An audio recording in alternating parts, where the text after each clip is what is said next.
Olá! Como você deve ter visto em algum lugar desta tela, o tema do vídeo de hoje é os livros lidos em janeiro e fevereiro. Era pra eu ter feito esse vídeo em fevereiro, né? Com as leituras de janeiro, mas eu não fiz. E, gente, essa blusa aqui eu ganhei de amigo secreto uma vez, de uma prima minha. E eu nem gosto muito dela, que ela é bem bélica, mas eu sempre uso, porque eu não sou tanto de não usar as coisas que eu ganho. Mas o que eu queria dizer? Leituras é, janeiro e fevereiro. Eu li bastante coisa. Foram dois meses, não. Foram 2 meses. E nesse tempo. Tá gravando? Tá gravando. Ó, eu louquíssimo. Então, né?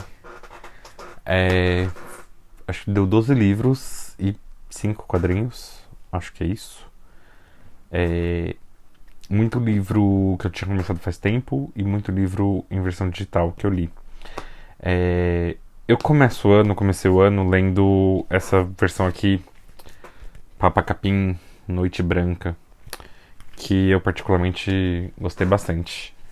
É, ele meio que se vende como uma HQ de terror, não achei tanto de terror assim, é, mas é bom, curti, tipo, trazer, né, histórias indígenas, acho que são importantes, assim, de origem indígena, mitologia indígena, inspirando uma HQ Maurício de Souza, assim, achei interessante. Maurício de Souza sem ser Maurício de Souza, né?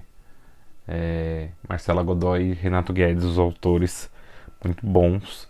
Eu gosto de começar o ano lendo uma coisa mais leve, assim, porque eu tenho muito quadrinho de heróis para ler e tem alguns autorais. E quadrinhos autorais são muito bons, gosto muito, mas eu gosto de ler eles mais ao longo do ano, assim. Então começo o ano sempre com Papa Capim. Não com Papa Capim, né? Com Graphic MSP. Tinha terminado 2020 lendo o Capitão Feio Identidade, que é muito bom também. E eu tô com uma colinha das coisas que eu li. Depois de Papa Capim, o primeiro livro do ano assim, que eu terminei foi Claro Enigma, que era um dos livros da FUVEST. Muitos dos livros que eu terminei e que li esses 2 meses foram livros da FUVEST, que inclusive eu não consegui terminar de ler toda a lista de livros da FUVEST, ficaram faltando 3 livros para mim. Ficaram faltando Campo Geral, né, do Guimarães Rosa, ficou faltando Pepe Tela e ficou faltando mais um que eu esqueci. Ah, sim, A Relíquia, do Essa de Queiroz, que eu comecei a ler em fevereiro e que, assim, acabou com as minhas leituras. Também porque eu peguei um freela e aí, tipo, desandou, assim, a vida. Então, o segundo livro que eu li, que eu terminei de ler, né, em janeiro, foi logo no comecinho, foi Claro Enigma, do Carlos Drummond de Andrade, que eu gostei. Não gostei bastante, não. Gostei, mas achei difícil, achei difícil de acessar, difícil de entender. Achei a questão que caiu sobre ele na FUVEST também não foi bolinho. Caiu uma na primeira fase de Claro Enigma e caiu uma na segunda também, do Pão de Nuvens. Que porra é essa, sabe? Achei, nossa, complicada. Vou bem dizer. E aí, depois do Noite Branca e depois do Claro Enigma, eu passei por esse quadrinho aqui que eu tinha ganhado faz um tempão, Surfista Prateado Parábola, que é um quadrinho do Stan Lee com o Moebius. Moebius, um artista francês de quadrinho, né? Eu amei esse Surfista Prateado, esse quadrinho, esse Parábola. Gostei pra caralho. Ele é uma história assim meio filosófica até, assim, sabe? Tipo, ele tipo, Galactus vem invadir a Terra e tal. E meio que vira um deus, assim. E aí, tipo, o surfista prateado questiona o que as pessoas fazem por religião, falsos profetas, pessoas que usam o nome de Deus em vão, esse tipo de coisa, assim, né? Ou usar a religião com fins políticos também. Cara, um quadrinho muito bom, gostei bastante. vale super a pena e me deixou numa pegada de ler coisas do Quarteto Fantástico, que inclusive daqui a pouco chega a vez deles, ou disso, de falar isso. E porque Quarteto Fantástico foi uma das gratas surpresas do mês. É, o janeiro estava um pouquinho mais tranquilo e eu resolvi ler dois livros de conto ao mesmo tempo. E A Teta Racional, da Giovanna Madalosso, foi um que eu li no começo do ano e que eu gostei bastante. Giovanna Madalosso, eu quis ler esse livro, foi muito curioso. Não curioso, assim, mas foi engraçado. Não, não é esse que foi engraçado. Giovanna Madalosso eu quis ler porque eu adorei o Tudo Pode Ser Roubado dela e tô louco pra ler o Sweet Tokyo que a Todavia lançou. E aí eu tinha comprado, na época, mais ou menos, um pouco depois do Tudo Pode Ser Roubado, eu tinha comprado a Teta Racional, que foi tipo o primeiro livro dela. E gostei bastante do Teta Racional. Já tinha gostado muito do Tudo Pode Ser Roubado. Ela tem um humor que me agrada bastante. E esse Teta Racional, tipo, o primeiro conto, deixa eu pegar o nome dele aqui porque eu não lembro de cor. É. XX mais XY. Ele é quase o início de um romance, assim. E muitos dos contos são engraçados, tem um humor assim meio ácido, me provoca muita empatia, mesmo, sei lá, fala de maternidade, não sou nada mãe, mas eu consigo super me colocar, me transportar pros universos que a Giovanna cria. Tô louco pra ler Sweet Talk, espero fazer isso esse ano, e aí como modo de aliviar a angústia e tirar da pilha livros que estão já há um tempo aqui acumulados. Resolvi subir ele. E aí o que foi curioso foi, eu peguei um livro que eu tinha comprado há muito tempo, Ainda Orangotangos, do Paulo Scott. Esse livro aqui eu comprei, deve fazer uns 4, 5 anos, naquelas maquininhas de vender livro que tinha no metrô. Eu li mais ou menos paralelo, né? Eu tenho o hábito, tipo, de ler um livro de contos. Um livro de contos não. Um conto por dia. E aí, tipo, um livro desses você lê, tipo, num mês, assim, algumas semanas. Depende da quantidade de contos. Agora, no momento, eu tô tentando ler dois livros de contos ao mesmo tempo, só que não tá rolando muito tempo. Então, tô atrasado as leituras atuais. E aí, ainda Orangotangos foi uma leitura que eu fiz porque o que tá na pilha do Paulo Scott é o Marrom e Amarelo, que tem todo mundo falado, e livros sobre questões raciais me interessam muito, e foi muito curioso, né? Porque eu sou pardo,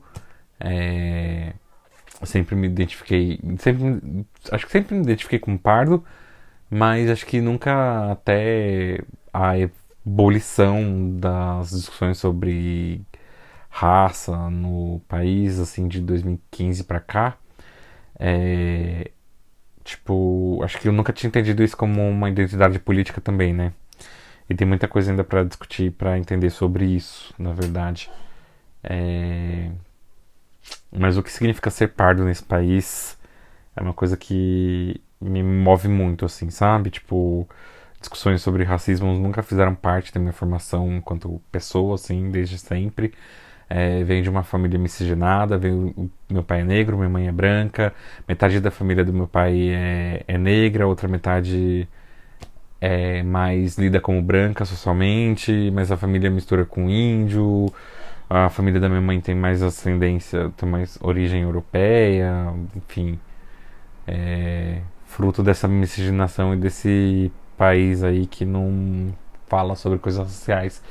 Então, Marrom e Amarelo é um livro que está na minha lista, e aí subiu o interesse ainda já na minha lista, na minha pilha, porque uma discussão com meu irmão, ele estava falando que uma vez uma vizinha xingou ele de amarelo.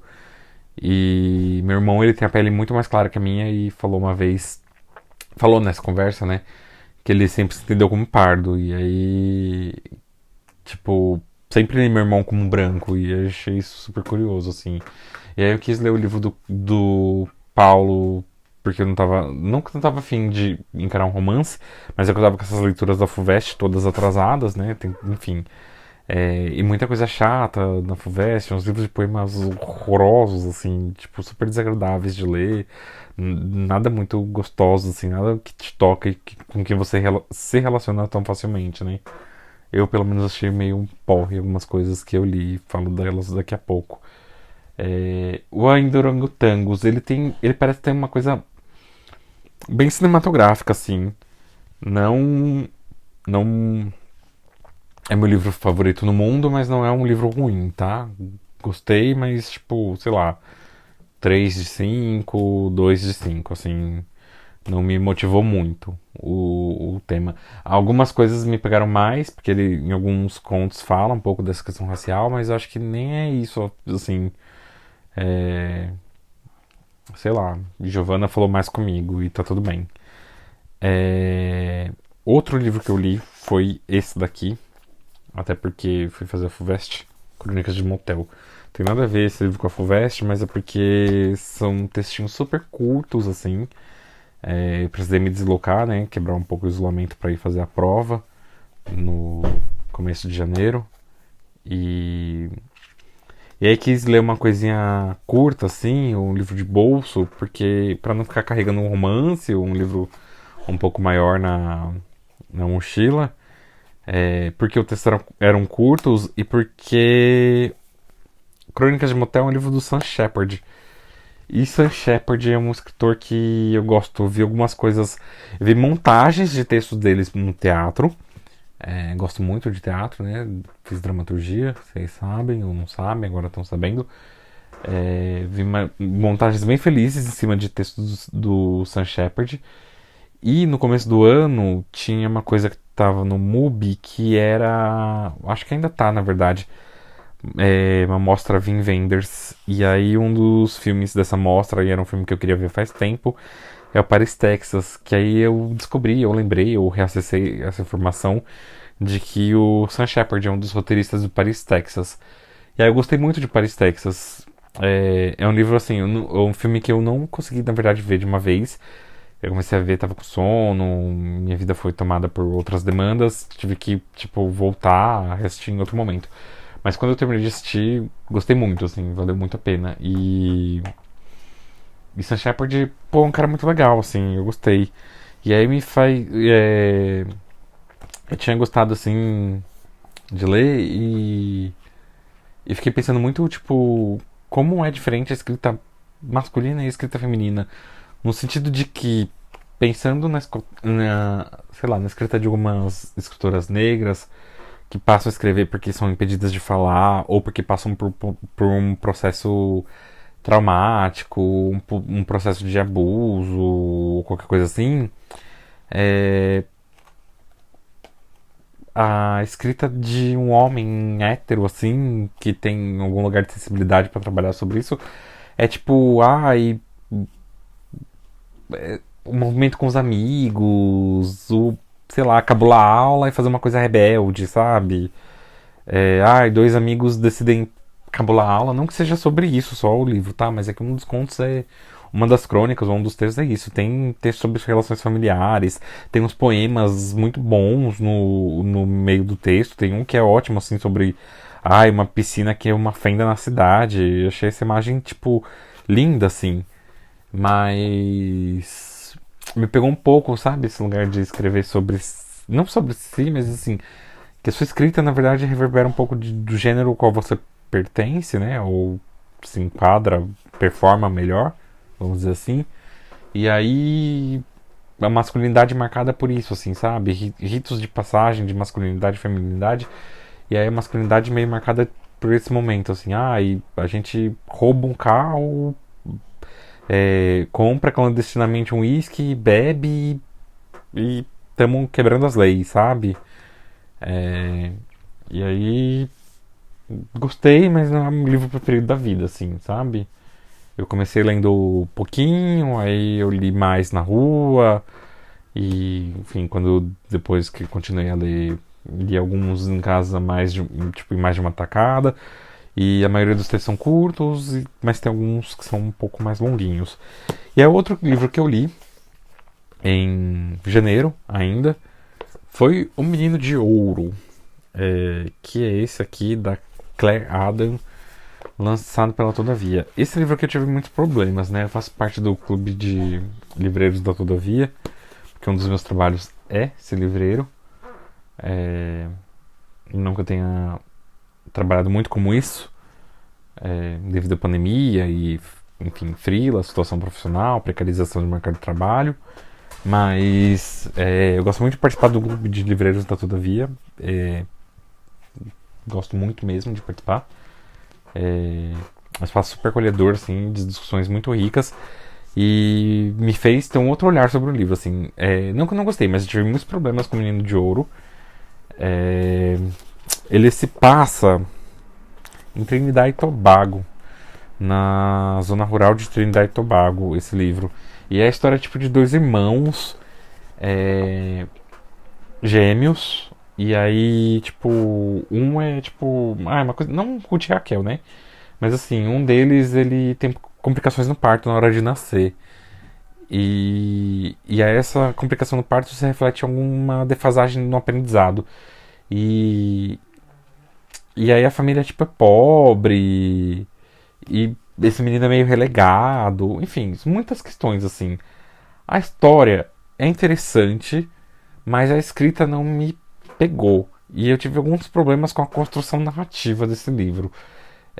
Ele tem muitas camadas, muita coisa dá pra discutir, perceber e ser pego por ele, assim. É que não foi uma leitura pra mim.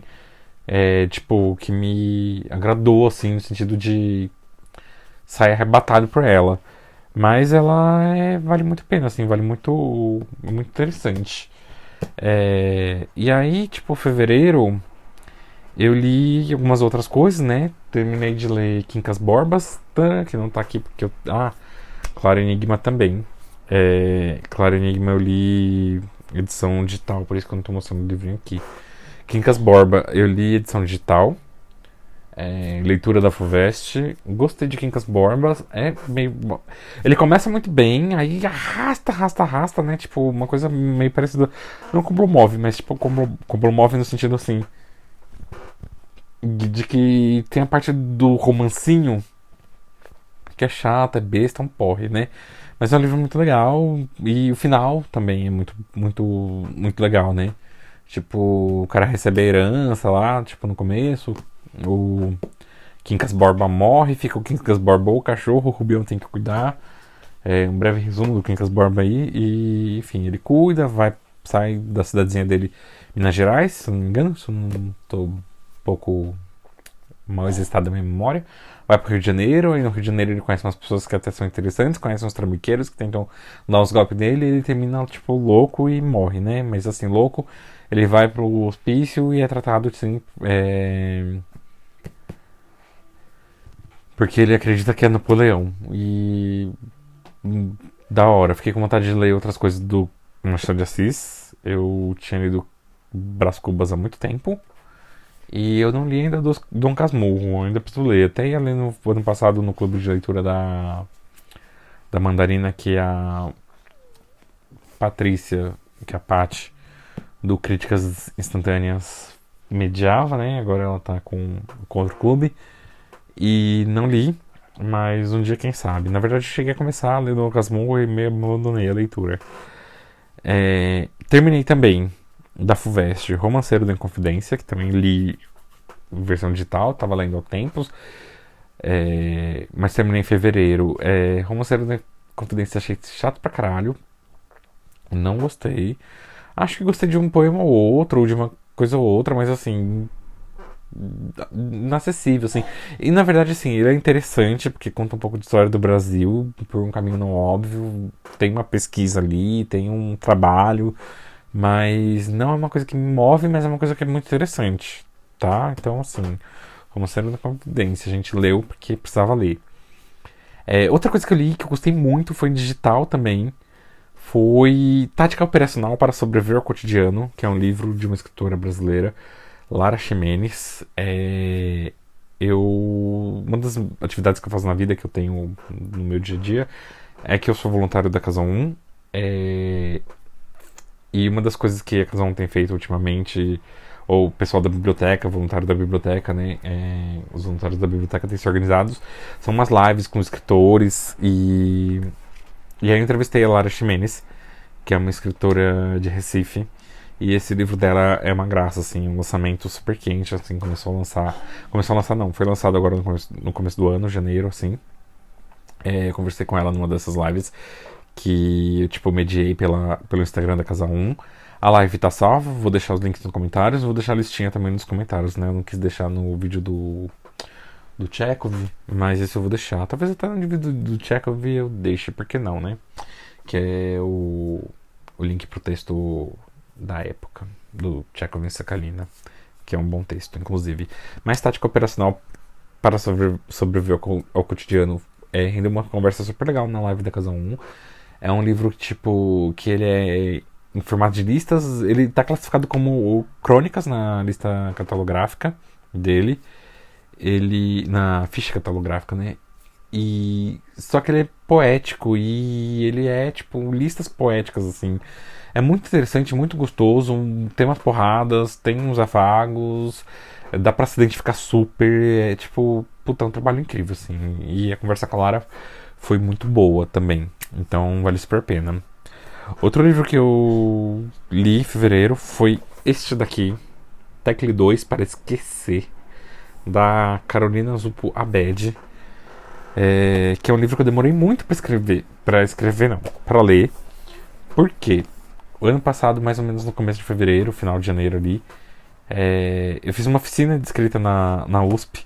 E quem ministrou foi a Carolina. E aí foram 4 dias de oficina que chamava Literatura em Curto-Circuito, que era pra falar sobre contos ou narrativas breves sem personagem. Muito bom. E a Carolina, excelente escritora, excelente professora de escrita, de literatura, assim. Ela tava fazendo o doutorado dela, tava, né? O ano passado, não sei se terminou, faz tempo que eu não acompanho, que eu não tenho contato com ela. Inclusive, preciso mandar um e-mail pra ela pra falar sobre o Tecle 2, que é um livro que eu gostei pra caralho. É um livro de contos dela, que provoca muitas reações físicas, assim, muitas sensações, em muitos momentos, assim, dor, infância, traumas. Pega muito, mas é muito gostoso de ler também, é muito agradável. Carolina realmente domina esse livro, domina a arte da literatura, né? Esse livro ele foi publicado pela editora Patois. Ele foi contemplado pelo PROAC também. Acho que vale a pena citar. Só que eu acho que ele só teve uma publicação, uma tiragem de 100 exemplares. E ele não tá à venda no site da Patois. Tanto que o ano passado, quando eu fiz o curso com ela, eu tentei, né? Fui procurar. Tipo, tô fazendo curso com uma pessoa que tá ministrando uma oficina de escrita, quero conhecer a escrita dela, né? Fui atrás e não tinha. E eu falei pra ela, pô, como eu faço pra encontrar seu livro? Ela falou no site da Patois. Eu falei, não tem. Aí ela falou, tenho comigo, posso trazer. Eu falei, beleza, traz. E aí, tipo, acho que vale a pena irem atrás do livro da Carolina. Procurar ela nas redes sociais. Eu sei que ela tá no Instagram. Tem e-mail dela porque eu participei do curso, mas acho que ela é super acessível, assim. Tecle 2 para esquecer, assim. Puta, baita livro. Também terminei Poemas Colhidos de Gregório de Matos, mais uma literatura da FUVEST, chato pra caralho. Não quero me estender muito sobre isso. O que foi legal de ler foi, tipo assim, conseguir identificar a poesia, não, mas o ritmo da poesia, sabe? Dos poemas. Tem uma musicalidade nos coisas. E aí depois a Raíra me deu uma aula falando disso, que o ritmo é uma característica marcante da poesia, né? Eu não sou muito adepto ou muito... Não sei, me fugiu a palavra, mas é isso. Eu não sou muito da poesia, mas eu tenho feito já há um tempo, assim, pelo menos do ano passado pra cá, ou de 2019 pra cá, tentando fazer um exercício de ler um poema por dia, assim. Então tem alguns livros de poema que eu fui colecionando, ganhando, comprando ao longo na vida, né, dos tempos, e aí falei, vamos começar a absorver e se apropriar um pouco e se desafiar um pouco, né, enquanto leitor desse tipo de material que não é muito é, próximo da gente. Então, Gregório foi difícil de ler, tipo, e aí depois que eu terminei Gregório, eu comecei a ler um livro mais contemporâneo, que tá sendo mais gostosinho, e aí provavelmente vai estar no vídeo de leituras de março, se der certo, fazer um vídeo de leituras de março. Outro livro que eu li foi Sistema Nervoso, da Lina Meruane, também publicado pela Todavia, que também foi tema do clube de leitura, agora de fevereiro. Que é muito bom esse livro, só que assim, eu li ele meio correndo, meio com pressa para poder participar do clube, e fevereiro meu foi meio tomado assim de tempo, então não deu para ler com calma, tranquilo, porque esse livro ele, tipo, não que ele te exige, mas ele pede uma atenção. É a história de uma mulher que talvez seja parecida com um pouco a história da autora, né? Porque a autora é chilena, mora nos Estados Unidos, e essa protagonista desse romance, ela não tem nome, assim como muitos outros personagens não têm nome. E o que é nomeado no livro são o nome de estrelas e sistemas da galáxia, e também de partes do corpo humano e células e nome de doenças e remédios. Mas, enfim, é a história de uma mulher que está para terminar a sua tese de doutorado, está fazendo no meio daquele processo acadêmico de terminar a tese, e vê que não vai ter tempo, tá meio complicado ali.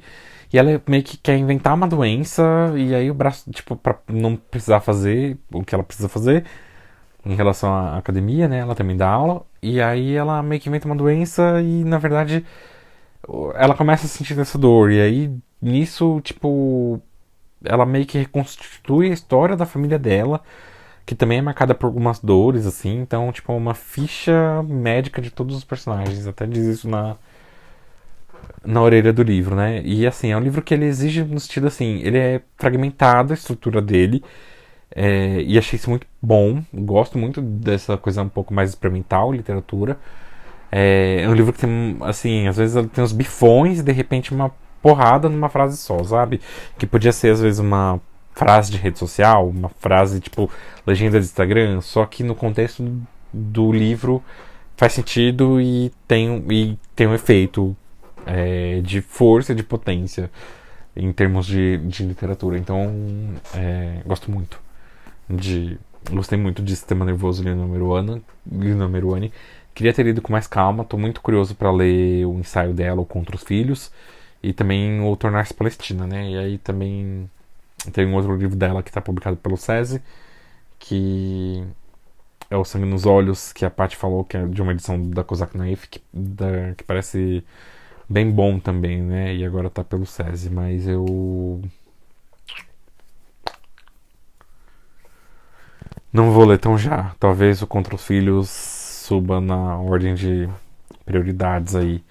E aí, tipo, eu intercalar essas leituras que foram mais físicas e digitais, assim, com os quadrinhos, mas é porque, enfim, eu meio que quando eu fiz a listinha, aqui minha colinha dos livros, das minhas leituras, e para pegar os livros físicos, eu esqueci a ordem de quando eu terminei eles, assim, em ordem meio cronológica.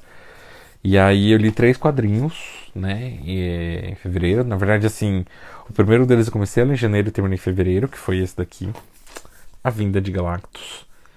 Que, enfim, foi depois que eu tinha lido o Parábola, né, do Surfista Prateado, do Stan Lee com Moebius. Eu fiquei com vontade de ler mais coisas do Quarteto Fantástico. E esse quadrinho da Salvat, A Vinda de Galactus, cara, eu me diverti muito lendo. Sério, foi muito bom. Acho que foi um dos melhores quadrinhos da Salvat, assim, que eu mais gostei de ler, assim. Um outro que eu gostei muito de ler da Salvat e tal foi o Demolidor, né? Que é sensacional. Histórias do Demolidor, ainda mais Frank Miller, são muito boas, mas eu me diverti muito lendo. Gostei pra caralho da Vinda de Galactus. Tem, tipo, assim, o primeiro encontro do Quarteto Fantástico com os Inumanos. Tem o casamento do Doutor Fantástico com a Mulher Invisível. Tem a Vinda de Galactus por si só e, enfim, vale, assim, pra mim valeu muito a pena ler. Eu me diverti muito, assim, gostei muito, muito, muito de ler. Fiquei com muita vontade de ler, de rever os dois Quartetos Fantásticos que eu vi há muito tempo, assim. São filmes que nem são tão bons, né? Mas enfim.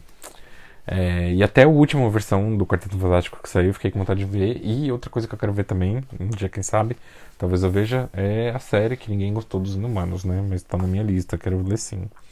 E aí outra coisa que eu fiz foi, nessa pegada ainda Quarteto Fantástico, foi eu li Ações Autoritárias depois de ter lido A Vinda de Galactus. Só que talvez eu deveria ter lido esse daqui, que foi o que eu li em seguida, O Inconcebível. E aí, então, fica a dica, assim. Eu li primeiro Ações Autoritárias, depois O Inconcebível, mas a ordem, na verdade, O Inconcebível e Ações Autoritárias. Porque O Inconcebível, ele conta uma história do Dr. Destino versus Quarteto Fantástico versus Senhor Fantástico, né? Reed Richards. No qual o Dr. Destino, tipo, mata um ex-amor, ó, spoiler, né? Não, mas é isso, ele, tipo, mata a primeira paixão dele pra ter acesso a umas magias, uns paranauê louco lá. E, e a história pregressa desse quadrinho é ele ajudou a dar à luz a filha da Suzy Storm com o Senhor Fantástico. E, e aí a menina, a Nenê, ele meio que usa ela como um portal pra atingir o Quarteto Fantástico. E ele faz isso como? Levando o filho do Senhor Incrível da Mulher Invisível, sempre esqueço o nome desses dois. Enfim, pro inferno. Tipo, pro inferno literalmente. Então a história do Inconcebível é basicamente o Quarteto Fantástico indo atrás de resgatar o moleque e os traumas que isso gera nele. Porque ele fica meio pancado das ideias. Ah, louco, é como não ficar, né? E o Quarteto Fantástico Ações Autoritárias. Tipo. Depois dessa história, o Dr. Doom some. E o Ações Autoritárias é o Quarteto Fantástico, assim, na verdade, o Senhor Incrível indo. O Senhor Fantástico. Ah, sei lá. Ele, o Homem Borracha. Indo pra Lativéria. Pra não só, tipo, dominar o país, na verdade, governar o país, tipo, libertar o povo, expor a vilania do Victor Von Doom, e aí que tá, né? O Victor Von Doom, Doutor Destino, é um personagem cheio de contradições e com camadas, né? Ele é super vilão, mas na Lativéria o povo vive super bem, assim, sabe? Então é muito legal essa construção narrativa. E aí o Reed Richards tentando, não só tentando mostrar pro povo que eles, como as vilanias do Doutor Destino, mas desmantelando isso de fato, né? Assim, pegando as armas nucleares que ele tinha e desmontando. E só que isso gera uma crise diplomática no mundo, assim. Então, tipo, ONU, Shield, Nick Fury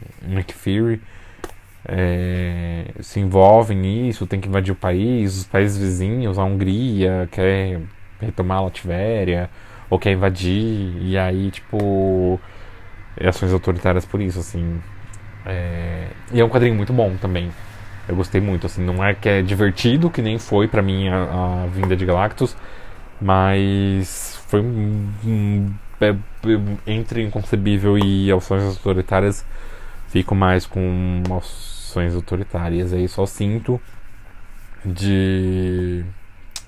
É isso, de não ter lido na ordem certa, mas tudo bem, assim, não foi uma coisa que prejudicou o entendimento, qualquer coisa assim do tipo. Tem vários quadrinhos do Batman, por exemplo, que eu não tô lendo na ordem certa. Mas assim, esse vídeo ficou longuíssimo. Eu espero que o próximo vídeo de março não fique, mas é porque acumulou realmente, né, 2 meses aí de leitura. E eu li bastante coisa, então é isso, assim. Acho que em março, não sei se eu vou conseguir ler tanta coisa. Espero conseguir ler tudo que eu quero, assim, que tá na minha meta. Eu tô com 2 livros de conto, não sei se eu vou terminar, enfim, como vai dar isso. É, já terminei um quadrinho, mas eu vou falar dele no vídeo que vem. É, e, e é isso. Qualquer coisa, a gente volta como é que fala do Chico Barney. Voltamos a qualquer momento, a qualquer instante. Enfim, uma hora a gente aparece aí. Vamos tentar fazer isso antes do mês que vem. E acho que é isso. Beijo e até a próxima.